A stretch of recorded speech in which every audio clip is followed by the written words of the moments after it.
एक खुली किताब जो लेके मसीह आ रहा है, वो देख इसके हाथ में रहा है।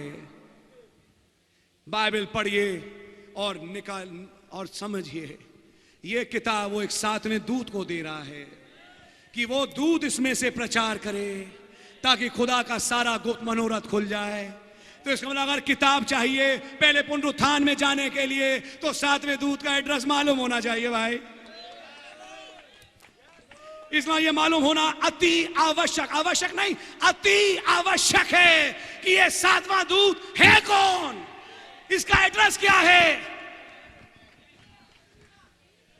सातवां दूत बाइबल में 7 कलीसियाई काल हैं, Ephesus, Smyrna, Pergamus, Thyatira, Sardis, Philadelphia, Laodicea. आज 7वां यानी लाउदीकिया काल चल रहा है। पहले काल का दूत सन पौलुस, दूसरे काल का दूत इरेनियस, तीसरे का मार्टिन, चौथे का कोलंबा, पांचवें का लूथर, मार्टिन लूथर, छठे का जॉन वेस्ली और अब 7वें का 7वां दूत।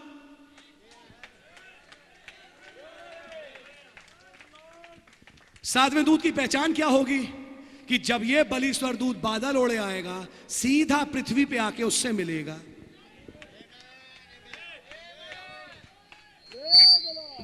क्या यह घटना हो चुकी? आप इस बादल को देखिए। क्या भाई लाइफ मैगजीन की फोटोग्राफ दिखा सकते हैं जो ओरिजिनल हुई? पता नहीं यहां कितने देख पाए, लेकिन जो नहीं देख सकते हैं खड़े होकर देख सकते हैं। आप में से कई जानते हैं इस तस्वीर को, हो सकता है कुछ ना जानते हो। मई 17, 1963 के इश्यू में यह बादल छपा। ऐसे छपा था, इस तरह से, इसी तरीके से छपा, यह बताने के लिए कि एक बड़ा विचित्र बादल है। विचित्रता इसकी यह है कि यह बादल एरिज़ोना में अमेरिका में आया 28 फरवरी को। यार सुनिए, और विचित्रता यह है कि बादल बनता है पानी से, और पानी है पृथ्वी से 9 किलोमीटर की ऊंचाई तक, या 10 लगा लीजिए, 11 लगा लीजिए, मैं तो बहुत बोल रहा हूं। लेकिन जैसे अपर स्ट्रेटोस्फेयर कहते हैं, वहां इतनी नमी है ही नहीं कि बादल बना है। विचित्रता इस बादल की यह है कि इस बादल की जो ऊंचाई थी 26 मील थी, जहां पानी होता ही नहीं कि बादल बने। तो फिर यह बादल किससे बना?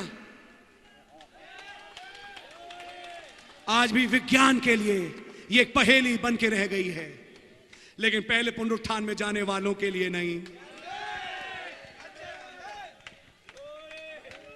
ध्यान से सुनिएगा, यह बादल प्रकट हुआ 28 फरवरी को। प्रोफेसर मैकडोनाल्ड ने इसकी तस्वीरें खींची, कैलकुलेशन किया, 26 मील ऊंचा, 30 मील चौड़ा। उसने कहा वहां कोई है ही नहीं।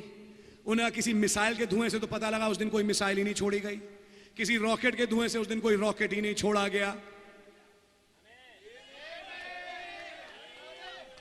क्या सब जोर से बोल सकते हैं आमीन? God bless you.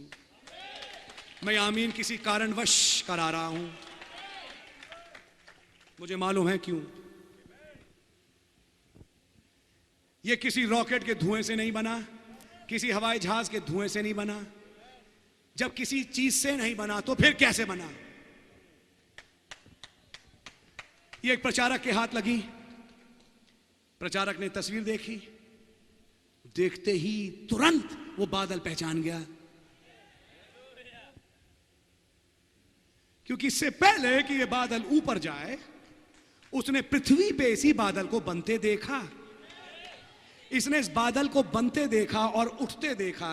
दुनिया ने तब देखा जब वो वहां पहुंच गया, इसने तब देखा जब यहां था।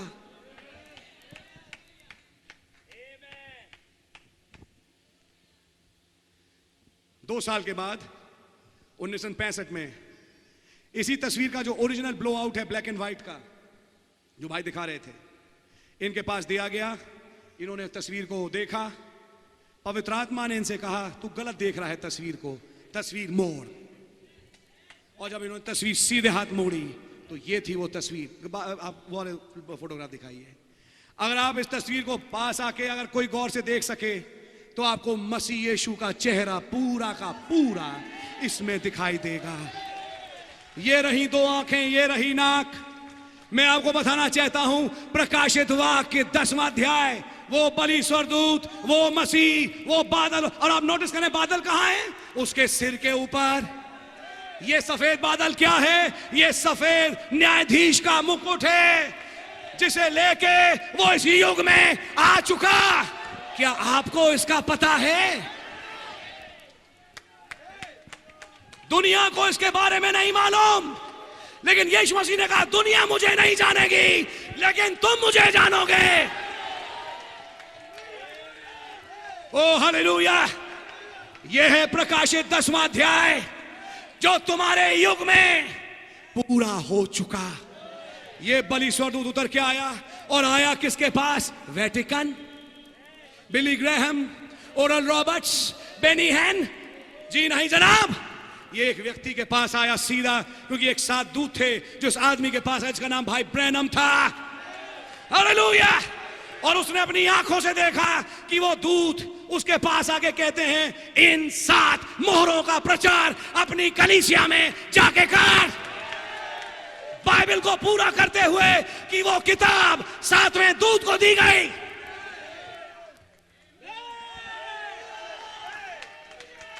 अगर अब भी फैसला नहीं बनता जय मसीह की, मैं आपकी मदद कर नहीं पाऊंगा, लेकिन याद रखना रोज़े हशर के दिन खड़ा हूंगा सामने, ये बताने के लिए मैंने तुम्हें बताने में कसर छोड़ी नहीं। इसलिए अगर भाई और बहनों, अगर कोई दो चित्ता है तो आज फैसला ले ले। यह घटना पूरी हो चुकी बादल वाली। उसने देखा 7 दूत पास में खड़े हुए, अलौकिक तौर से उससे कहा कि तू इस पुस्तक का प्रचार कर। उन्होंने अपनी आंखों से देखा, हर दूत धुआं बना, फिर 7 दूत धुआं बन के एक दूसरे में मिल गए, और उन्हें पृथ्वी पे एक धुएं का बादल देखा, फिर वो धुएं का बादल उठ के आसमान गया।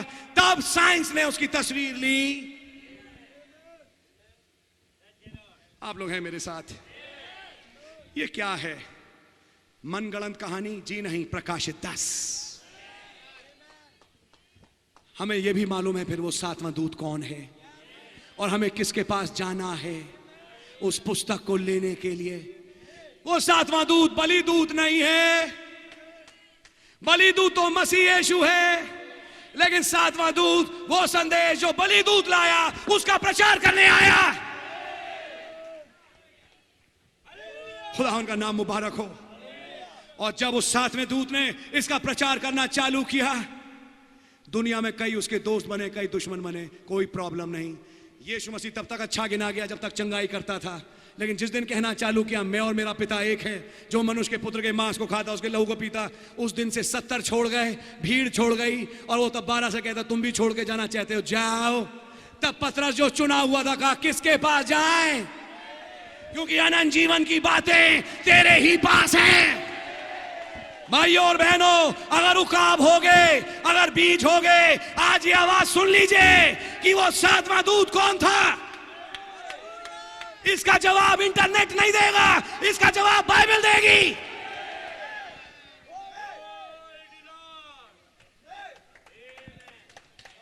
मलाकी 4 देखो, उस बड़े भयानक दिन आने से पहले मैं तुम्हारे पास एलिया नबी को भेजूंगा।